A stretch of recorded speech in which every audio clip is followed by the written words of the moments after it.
तुम्हाला एक कानाखाली मारल्यामुळे जर राग येत असेल तर 107 हुतात्म्यांनी बलिदान दिलं, आम्हाला तर रंगावर यावंच लागणार मग. की शिवसेनेचे आहेत, तुम्ही काय सांगा? कालचा जो बंद झाला हा मला वाटतं भारतीय जनता पुरस्कृत आणि आमदार नरेंद्र मेहता यांनी दिलेला पाठिंबा याच्यामुळे त्यांनी त्यांची ताकद दाखवली.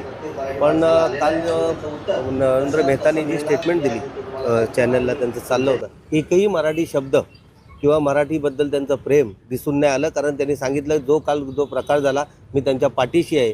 पण एक स्थानिक आमदार, तुम्ही लोकप्रतिनिधी आहात, तुम्ही जर या मीरा भाईंदरमध्ये राहता, मीरा भाईंदर शहर हा आगरी कोळ्यांचा आणि मराठ्यांचा शहर आहे, तुम्ही तिकडचे आमदार झालात, आम्हाला मराठी मतं तुम्हाला पडलीच नाहीत का?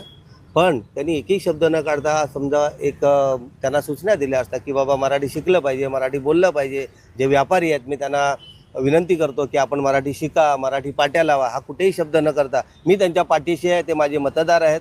ह्याचा राग प्रत्येक मराठी माणसाला आलेला आहे आणि ह्याचं उत्तर जशाच तसं मिळणार. मी आज इथं तुम्हाला सांगतो आणि तुमच्या चॅनलच्या माध्यमातून एवढी विनंती करेन, मीरा भाईंदरमध्ये नव्हे तर या महाराष्ट्रामध्ये भारतीय जनता पार्टीमध्ये असणारे मराठी जेवढे पदाधिकारी आहेत त्यांनी तुम्ही यांची मराठीबद्दल असणारी चीड द्वेष ओळखून पुन्हा एकदा तुम्ही ओळखा आणि त्या झेंड्याखाली राहायचं की नाही राहायचं हा विचार करा.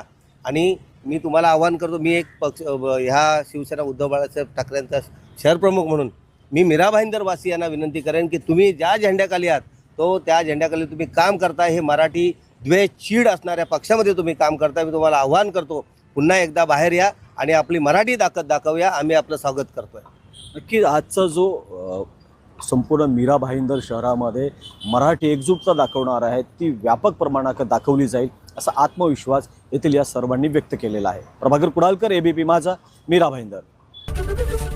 एबीपी माझा, उघडा डोळे बघा नीट.